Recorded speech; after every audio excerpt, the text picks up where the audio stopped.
இந்த படத்தில் புலி ரெஃபரன்ஸ் ஏன் வருது? உங்களுடைய பாடி லாங்குவேஜ், அந்த தலை இப்படி கொடுத்து தூக்குறது எல்லாமே அந்த புலியோட கனெக்ட் பண்ணியே வருது. அது படத்துலேயே பார்க்கணும் நீங்கள்.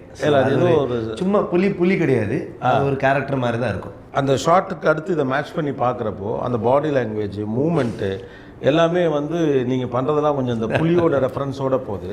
மேபி சொன்னால் கொஞ்சம் ஸ்பாயிலர் ஆயிருமா? Is a tribal. ஸோ ட்ரைபலில் ஒரு வாரியர் மாதிரி, ஒரு ஹண்டர், ஒரு ஃபைட்டர் மாதிரி இருக்கிறேன்னா மோஸ்ட் ஆஃப் த வாரியர்ஸுக்கு இல்லை ஒரு ஃபைட் பண்ணுறவருக்கு ஒரு அனிமல் இன்ஸ்டிங்க்ட் இருக்கும். ஒரு எப்படின்னா அப்ரோச், அட்டாக்கிங். நீங்கள் பார்த்தீங்கன்னா இப்போ கூட்டமாக வந்து இந்த வைல்ட் டாக்ஸ் எல்லாம் எப்படி ஒரு அட்டாக் பண்ணுவோம். ஸோ ஒரு கூட்டமாக அட்டாக் பண்ணும்போது இட்ஸ் லுக்ஸ் லைக் சேம். ஓகேவா? ஸோ ஒரு சிங்கிளாக வந்து அடிக்கிறதுன்னு பயங்கரமாக பவர்ஃபுல்லாக ஒரு டைகர் மாதிரி தான் இருக்கும். ஓகே. சூர்யா சார் சொல்லுவாங்களே எவ்வளோ வெயிட் அது, அது ஓங்கி அடித்தா 1.5 டன் வெயிட் தாங்க அந்த மாதிரி சிங்கம். ஸோ அது ஒரு அனிமலோட கேரக்டரைசேஷன் நம்ம கொண்டு வந்தால் தான் அது அழகாக இருக்கும். சேம் டைம் அது சும்மா ஒரு அனிமல் மட்டும் கிடையாது. It has a story, it has a characterisation, அதுக்கு ஒரு ஆர்க் இருக்கும், அந்த மாதிரி இருக்கும்.